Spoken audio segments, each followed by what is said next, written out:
Hi, this is Jim Lobaito. I'm the president and founder of a company called Performance Group. You're listening to the podcast version of a program that originally aired on BizTalk radio show.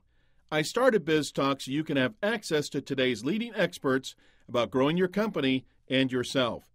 BizTalk is produced by Performance Group, which is in the business of helping the leadership of growth-oriented companies realize their potential. We do this by working with their sales force and helping those individuals discover and develop their unique abilities, and then align those abilities with their opportunities. That's why we're known as a Salesforce development company. I hope you enjoy this podcast. So that brings us up to our guest today, who's Terry Slattery.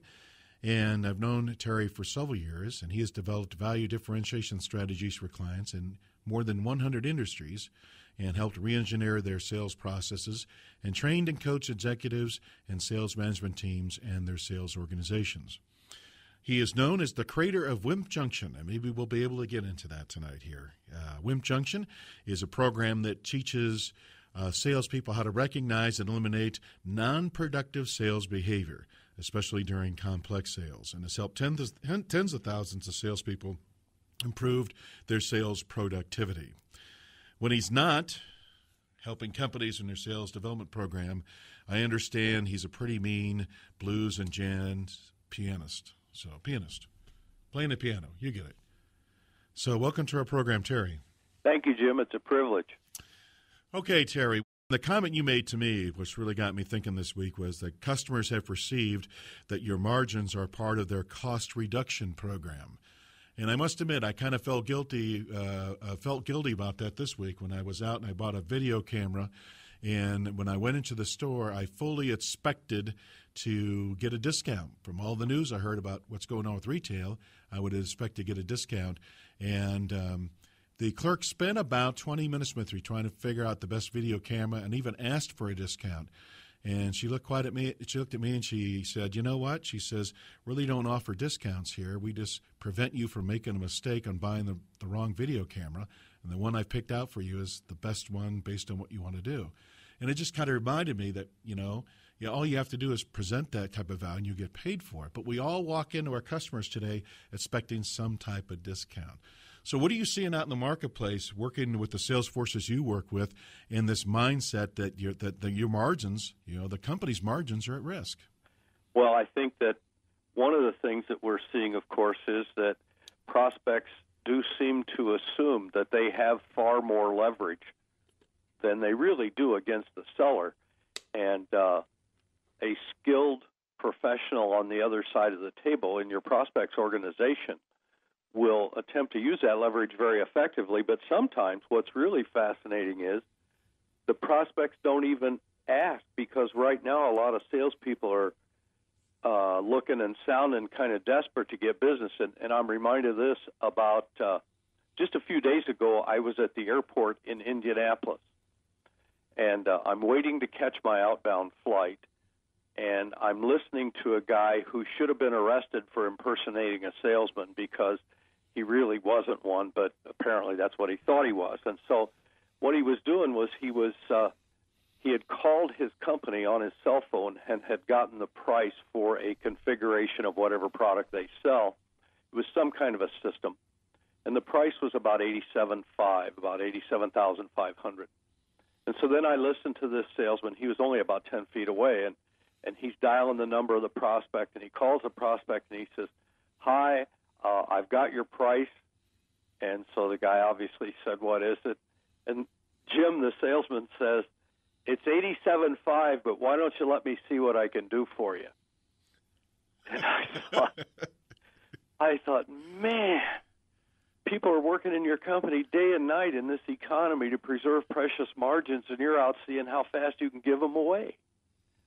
And it was just a sad, sad thing to watch. But whether the salesperson volunteers it or not, what we are seeing is a lot of the prospects are saying this is a good time to extract some leverage or extract some concessions out of the salespeople. So I think the biggest thing is the marketplace shifts right now, and they are expecting concessions, and so you've got to get your sales force ready. It's interesting because, like the story I told earlier, I fully expected when I bought this video camera today, or the other day to get a discount. Oh yeah. Yeah. So whether it's me or anybody else there, it seems like either it's the media or the news or just the times we're in. So what is it when you have a salesperson out there that gets a price like that and comes back and says they can offer it at a lower price, or well, let me see if I can get it better for you? How can we prevent our sales force from doing that? Well, the first thing is to understand what you're really selling. And by that I mean you've got to have clarity about what it is that differentiates you from your primary competitors. And it's not the differentiation that you want to talk about.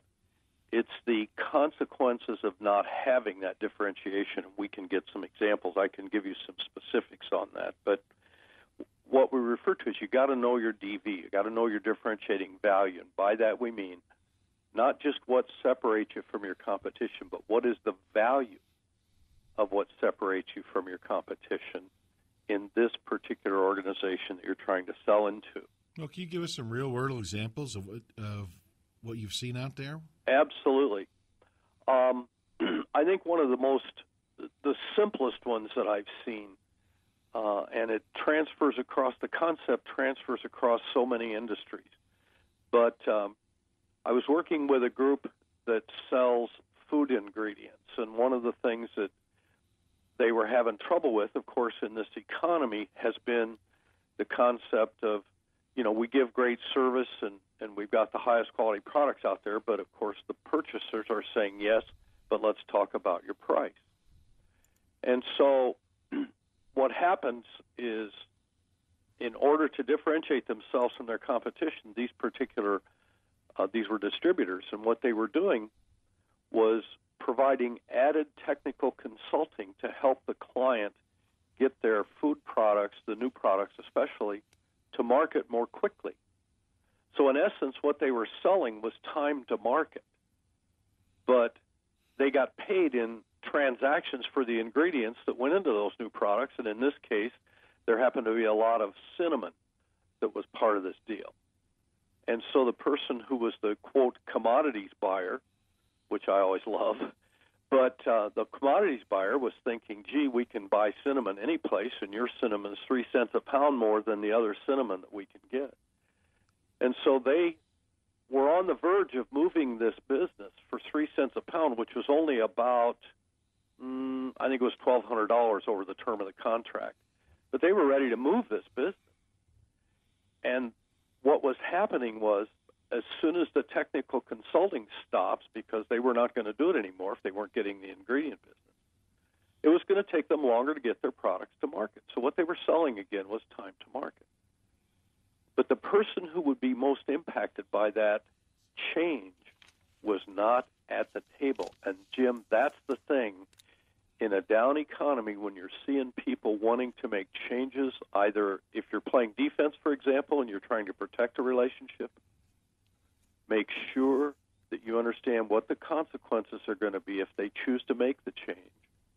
And what you really want to think about is who's going to experience those consequences, because I would bet anyone a big steak dinner that the person who's going to experience those consequences is not in the conversation.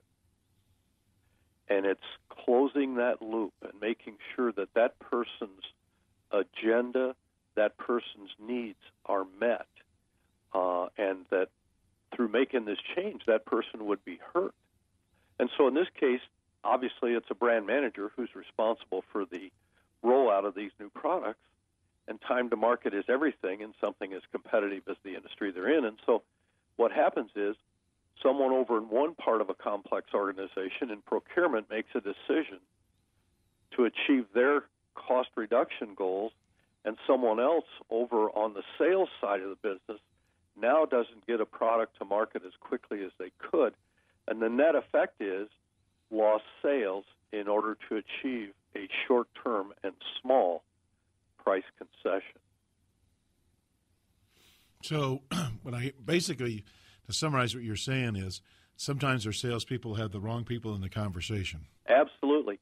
You see, when you know what your differentiators are, and you understand the consequences of not having them, you want to know who feels those consequences the most.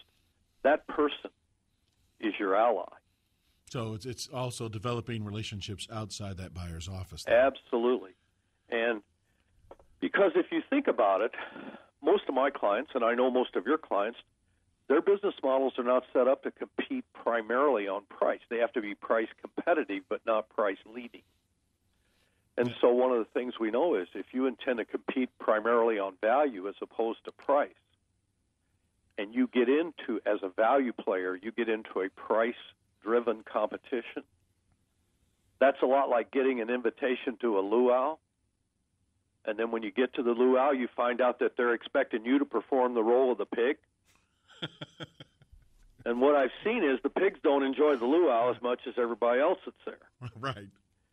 And so if you're a value-based seller, you have to know who's going to most suffer the consequences of not having your value. And that person's vote has to be included in the tally about whether or not they place business with you. Because if you leave that person out, you're going to be forced to compete on price, even though that's not your strategy. So in your experience, Terry, do most of our sellers out there today understand their value, or some of the things I've been running into that prior to April or October of last year, depending on what you were selling, the market was pretty good and the orders were flowing in? Oh, yeah. So do most sellers out there that you've run into and you work with, do they truly understand what they're selling out there? Nope. They get so wrapped up in what the thing is and what it does, and then they trust the prospect to figure out how important that is to them,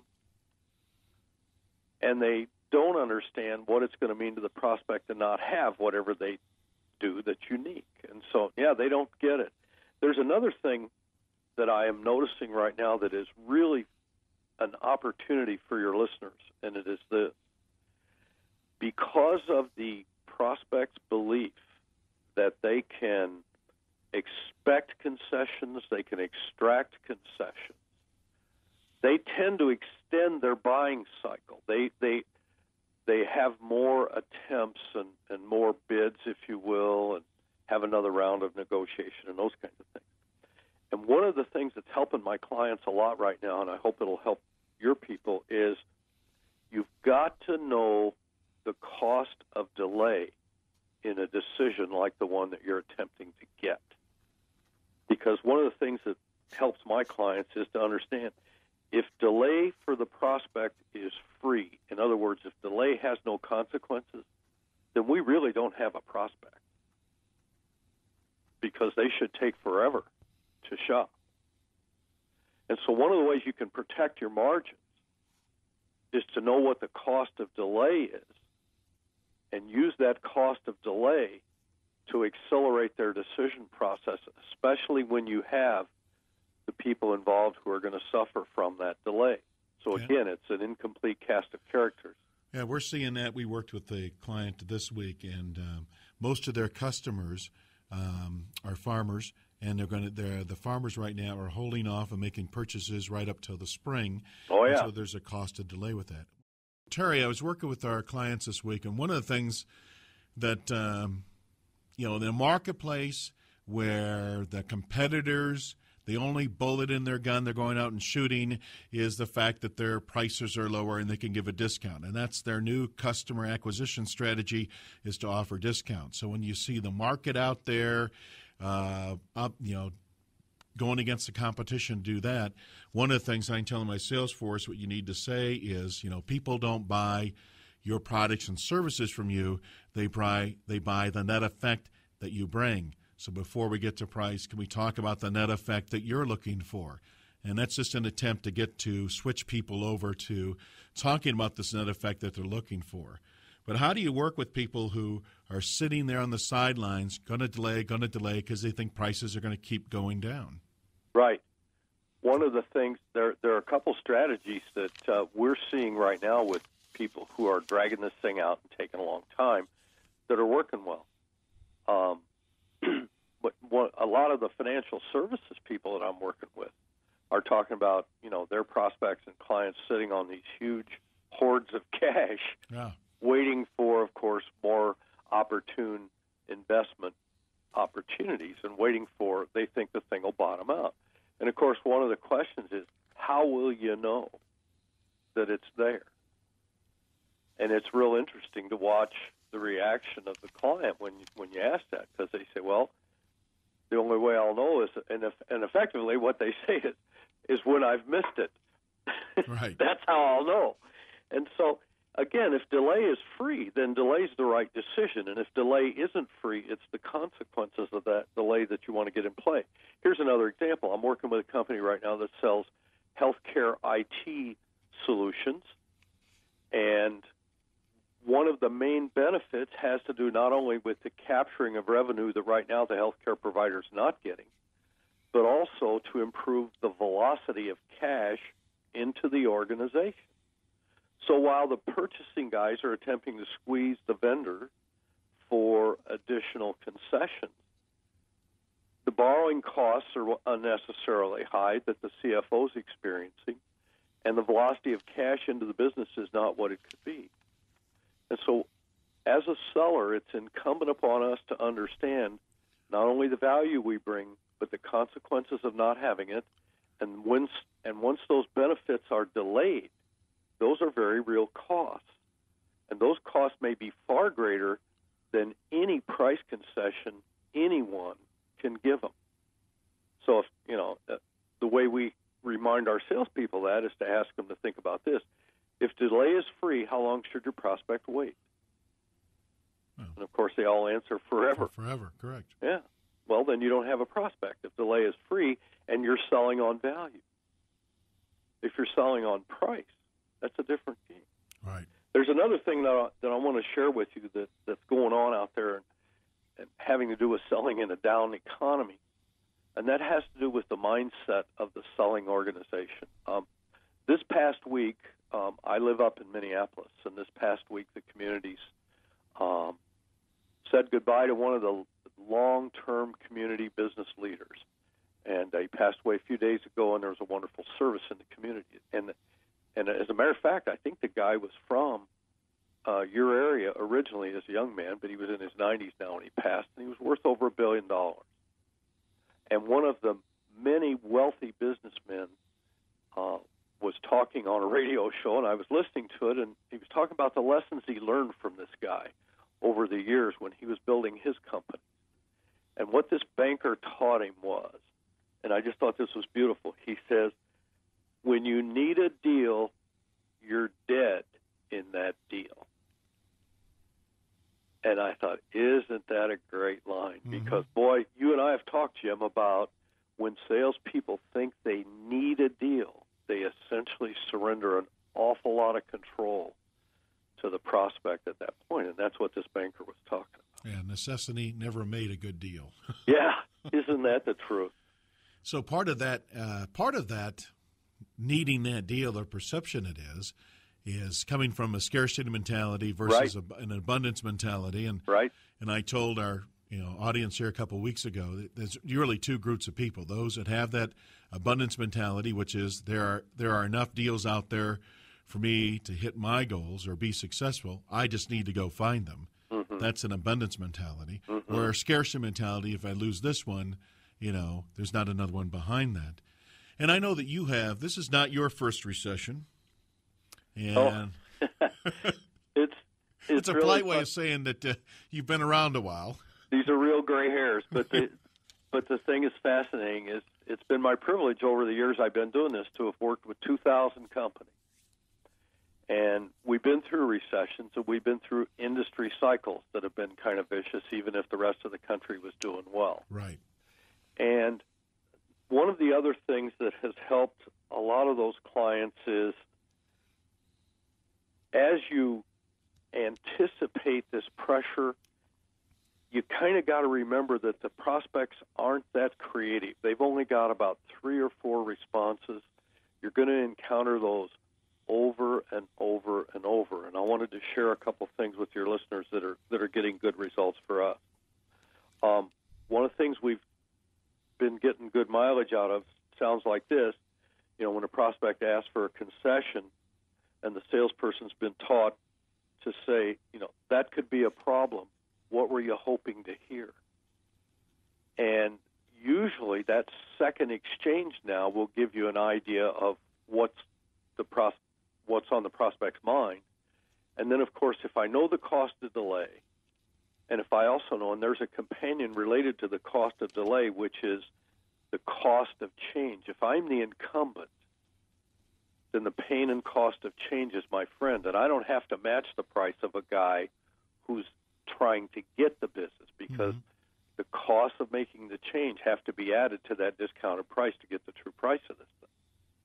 And so what we find is when we come back with that response that says, that could be a problem, what were you hoping to hear?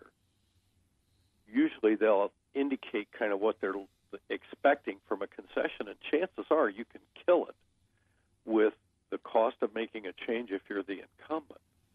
And you can also kill it with the cost of delay. Mm-hmm. And it seems to work well. Now, of course, if you're playing offense, you can use the cost of change in your favor, too, because they may be just shopping you before they get a better deal out of the incumbent. So if you're the aggressor and you're trying to get some business and they're waving a deal in front of you, of course, you have to minimize any differences between what the incumbent's quoted and your price, because if your value's higher, your price is probably going to be higher. Correct. So what we've learned is we can minimize that and say, well, you probably aren't going to make a change just to achieve that kind of a price concession. And so being aware of the pain of change, whether you're on offense or defense, and the cost of that pain of change will also help you build a stronger case. And it's helping our clients a lot right now. What's since most of our salespeople out there have not been in a recession, or at least one that looks like this, or most of our leaders have not led during a recession, or at least one that looks like this, what's some of the some of the advice we'd want to give them on the activities or where their focus actually should be? I mean, you've been through a few of these, so yep. You've seen some things that have worked and the other things that have not worked. Well, you said so much wisdom earlier when you were talking about the situation where the client was going to come back to you later after they took your solution and shopped it with somebody else. And one of the things that we have learned is business that's won on price in a down cycle will not be there when things get better. And so you got to understand, if you choose to go after that business, you're really renting it. You're not going to have it for very long. You won't really own it. And so you got to ask yourself, looking at my selling costs, and look what the acquisition cost is of a customer. Can I afford to do that for the short period of time they're going to be with me? Because our clients have learned at some point, just like the banker said, if you get too emotionally involved and you got to have a deal, it's going to kill you. Absolutely. And so the first thing is, don't expect that price business to stay. Second thing is, you do have to turn up the number of at-bats you get in an economy like this to compensate for some of that delay we've been talking about, but you also have to understand that your closing ratio may not be as high in down times as it is in good times, and therefore you're probably going to have to put more in the top of the funnel, so to speak, to make sure that at whatever closing rates your sales force is experiencing or you're experiencing as an individual, that you're compensating for the changes in the marketplace. Because if I maintain the same level of activity when things are really lower that I have when things are good and don't amp it up, I'm going to be in trouble. Absolutely. We're talking with Terry Slattery, who's CEO of the Slattery Sales Group, and we're talking about growing your revenues, protecting your margins in the economy we're in. We'll be back with Terry right after this. You're listening to News Radio 1040 WHO. Terry, got a couple minutes left. Is there a question that I should have asked you that I haven't asked you yet? Well, I think the only thing that we probably wanted to chat about real quickly was, what do my clients do to handle leads differently? And I just want to give your listeners this thought. If you're a sales manager or the owner of a company and you're paying a lot of money to generate leads, One of the strategies that's worked well in previous recessions, and I'm sure it will for my clients again this time, is, quite frankly, we give those leads to the best salespeople. Because one of the things we've seen, of course, is one of the reasons they are the best salespeople is they know what to do with leads. And it has just turned out that if we're going to spend all that money to create and generate leads, we might as well make sure we get the best yield out of them. So give your best opportunities to your best people? Absolutely. Okay. And it's been very helpful. Yeah, because the normal reaction is to give them to the people that are struggling. Absolutely. They're kind, and that's a wonderful humanitarian gesture, but quite frankly, it's not going to net your business as much. So in the times we're in, change up that tactic. You got it. Okay. Terry, thanks for being on our program here tonight. Promise me we'll have a chance to come back to do this again, and I'd love to delve into our conversation on WIM Junction sometime. I'd look forward to it. That'd be a lot of fun. Thank you very much. This or other BizTalk podcasts may be downloaded by visiting our website at www.biztalkradioshow.com, or you can subscribe to BizTalk through iTunes. If you want to learn the strategies how to take your sales force to the next level, you can contact the Performance Group at 800-550-9509, or visit us on the web at www.pmgllc.net.